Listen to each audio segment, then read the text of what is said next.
आप देख रहे होंगे कि बहुत कम समय में शिप बिल्डिंग कंपनीज ने बहुत ज़्यादा ग्रोथ किया है, सडन ग्रोथ है ये।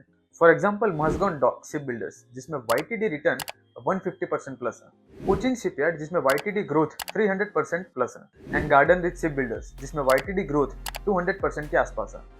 लेकिन क्या है ना, किसी स्टॉक में आई हुई सडन ग्रोथ अपॉर्चुनिटी के साथ साथ अलर्टनेस को भी जन्म देती है, क्योंकि बहुत बार स्टॉक जब बहुत ऊपर चला जाता है सडनली, वहाँ कंपनी के एक्चुअल पोटेंशियल से इन्वेस्टर्स की उम्मीद ज़्यादा हो जाती है। तो इस वीडियो में हम यही समझने की कोशिश करेंगे कि इन शिप बिल्डिंग स्टॉक्स में मूवमेंट्स क्यों इतनी ज़्यादा है, फिलहाल इन स्टॉक्स की एग्जैक्ट सिचुएशन क्या है, इनके बिजनेस मॉडल से कौन से पोटेंशियल रिस्क हैं जो हमेशा जुड़े रहते हैं, और फाइनली किस तरह से इन स्टॉक्स में इन्वेस्ट करना चाहिए या फिर कर सकते हैं। तो सबसे पहले why ship building stocks are growing. तो इसका सबसे पहला रीज़न तो यही है कि पीएसयू कंपनीज है, और ज़्यादातर सभी पीएसयू कंपनीज में ग्रोथ चली रही है पिछले 1-1.5 साल से। और सेकंड थिंग, ये जो वेरी रिसेंट रैली आई है, ये जो ये बजट आने वाला है उसकी वजह से इन्वेस्टर्स को लगता है कि इस बजट में इस सेक्टर के लिए अच्छा खासा कैपेक्स जो है वो इम्प्लीमेंट किया जाएगा।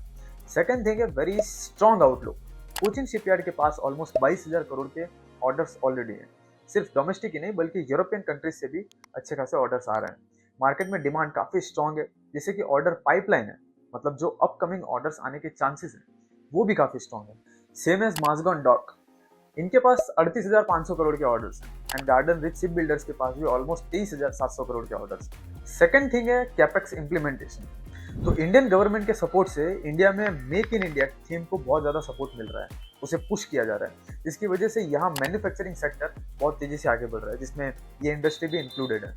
इसके अलावा डिफेंस सेक्टर, ये वो एरिया है जहाँ Indian government one of the highest capex allot कर रही है, और मिनिस्ट्री ऑफ डिफेंस ही इस शिप बिल्डिंग कंपनीज का प्राइम कस्टमर भी है, जहाँ से इनको मैक्सिमम ऑर्डर्स मिल रहे हैं। तो इस स्ट्रॉन्ग डिमांड को देखते हुए ये कंपनीज भी बैठेंगी नहीं, ये एक significant amount as a capex on research and development and expansion invest कर रहे हैं। थर्ड थिंग है रेवेन्यू एंड प्रॉफिट ग्रोथ। ये डेटा उस प्रूफ की तरह काम करेगा कि हाँ, ये सेक्टर काफ़ी तेजी से आगे बढ़ रहा है। मज़गान डॉक शिप बिल्डर्स में कंपनी का रेवेन्यू पिछले 3 साल में 33% CAGR से ग्रो हुआ है, एंड नेट प्रॉफिट 47% से इंक्रीज हुआ है। तो ये तो पिछले 3 साल का एवरेज है।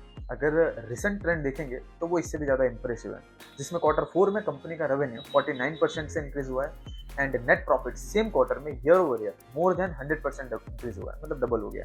कोचिन शिपयार्ड के केस में भी 3 साल में तो इतना इंप्रूवमेंट नहीं है, लेकिन पिछले 1 साल में आप देखिए इनका जो रेवेन्यू है वो 62% से इंक्रीज हुआ है, एंड नेट प्रॉफिट तो 157% से इंक्रीज हुआ है। Same thing garden reach ship builders में भी है, जहां FY24 में कंपनी का रेवेन्यू 40% से इंक्रीज हुआ है, and net profit year over year 56% से इंक्रीज हुआ है। स्पेसिफिक अगर Q4 की बात करें तो net profit more than double, and revenue 67% से इंक्रीज हुआ है। जब तक डिमांड बहुत ज़्यादा रहेगी तब तक नेट प्रॉफिट रेवेन्यू से आगे ही चलेगा, ऐसे चांसेस ज़्यादा रहते हैं। इसके अलावा फिलहाल इन कंपनीज के फंडामेंटल हेल्थ भी काफ़ी अच्छी है, लाइक ROC एंड ROE ये काफ़ी हेल्दी है, कैश रिच कंपनीज हैं, डेट टू इक्विटी रेशियो भी एकदम मिनिमम है। तो ये पूरी पिक्चर है कि क्यों इन कंपनीज में स्टॉक प्राइस इतना तेजी से ग्रो हो रहा है।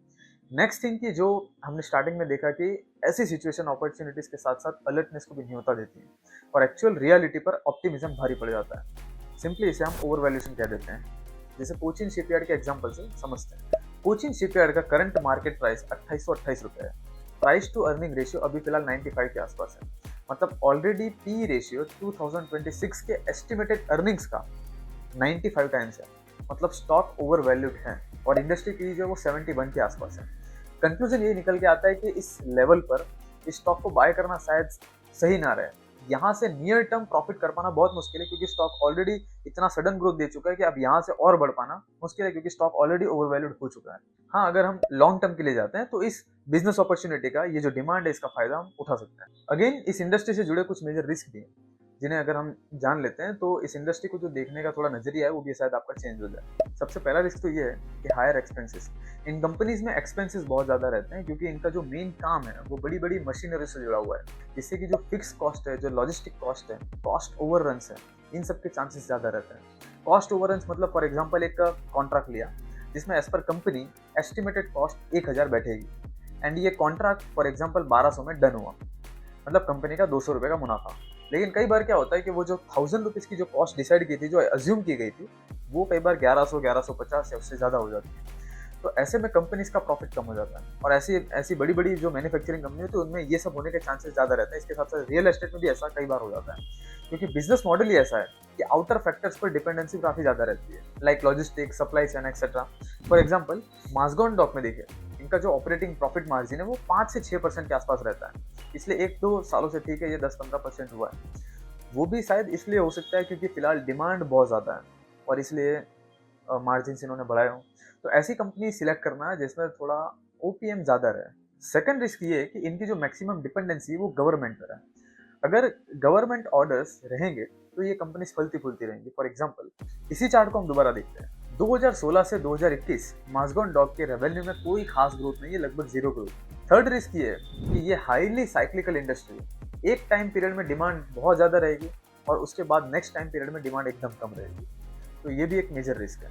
फोर्थ रिस्क है पेमेंट साइकिल, क्योंकि जनरली यहाँ एक सिंगल प्रोजेक्ट में अच्छा खासा टाइम लग सकता है। इन कंपनीज के कुछ ऑर्डर्स ऐसे भी हैं जिनकी डिलीवरी करते करते इन्हें 5 साल लग जाएंगे, तो तब तक इन्हें मतलब कैपिटल जो लगाते रहना पड़ेगा। नो डाउट रेगुलर बेसिस पर भी कुछ percentage of total payment collect करते रहेंगे, बट फिर भी पेमेंट डिले होना इस इंडस्ट्री का एक कॉमन नेचर है। करेंसी फ्लक्चुएशन भी एज अ माइनर रिस्क यहाँ पे कंसिडर किया जा सकता है, क्योंकि फॉरेन ऑर्डर्स पर भी इन कंपनीज की ज़्यादा डिपेंडेंसी रहती है।